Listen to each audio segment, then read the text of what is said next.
আমরা বন্যা হলে আসব, কারণ বন্যার সময় আমাদের ব্যবসাটা ভালো হয়, টাকা পয়সাও বেশি ইনকাম হয়। আর আপনার অন্য দুঃসময় আসতে পারবো না। এটা ছিল আমাদের বর্তমান সময়ের ইউটিউবাররা, যারা মানবতার ফেরিওয়ালা, তাদের জন্য। তিনারা আমাদের সিলেটে যেতে পারেন বন্যা হলে, আমাদের বরিশালে আসতে পারেন বন্যা হলে, কিন্তু এই যে একটু বড় একটা কোটা আন্দোলন হয়ে গেল, কিন্তু তাদের পাশে দাঁড়ানোর মতন কেউ নেই, তাদের ইন্সপায়ার করার মতন কেউ নেই। আমরা শুধু ইউটিউবাররা, যেখানে আমাদের ব্যবসা ভালো আমরা সেইখানে যেতে পারি, যেখানে রিস্ক আছে, যেখানে আমাদের ব্যবসা নাই, আমরা সেইখানে যাই না।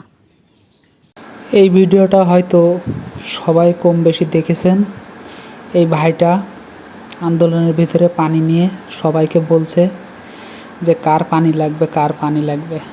এর কিছু সময় পরই ভাইটির মাথায় গুলি লেগে ভাইটি মারা যান। কোথায় আমাদের সে মানবতার ফেরিওয়ালারা? তাদের কিন্তু এই আন্দোলনে দেখা যায়নি, তাদের কিন্তু শিক্ষার্থীদের পাশে দেখা যায়নি। এই আন্দোলনে অনেকে নিজের জীবন দিয়েছেন, অনেক মায়ের কোল খালি হয়েছে। তো এই আন্দোলনে আমাদের একজন ভাইয়ের কথা না বললেই নয়, যে মোহাম্মদ মাহফুজুর রহমান মুগ্ধ। তিনি একজন সফল ফ্রিল্যান্সার, কিন্তু তারপরও তিনি এই আন্দোলনে যোগ দিয়েছেন। তিনার কিন্তু কোনো দরকার ছিল না এই আন্দোলনে যোগ দেওয়া। তারপর তিনার স্বপ্ন ছিল পড়াশুনো করে দেশের বাইরে উচ্চশিক্ষা নেয়ার। দেশে কোনো সরকারি চাকরি বা কোনো চাকরির ইচ্ছা তার ছিল না, কারণ আমরা জানি যে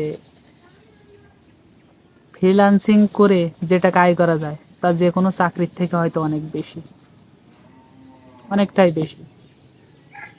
কিন্তু তারপরও তিনি এই আন্দোলনে যোগ দিয়ে,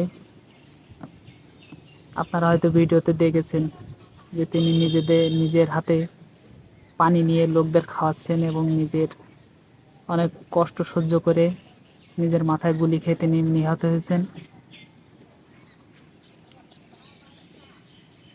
তো তার জন্য শ্রদ্ধা মন থেকে। তো সবাই ভাইটির জন্য দোয়া করবেন, আল্লাহ যেন তিনাকে জান্নাত নসিব করেন।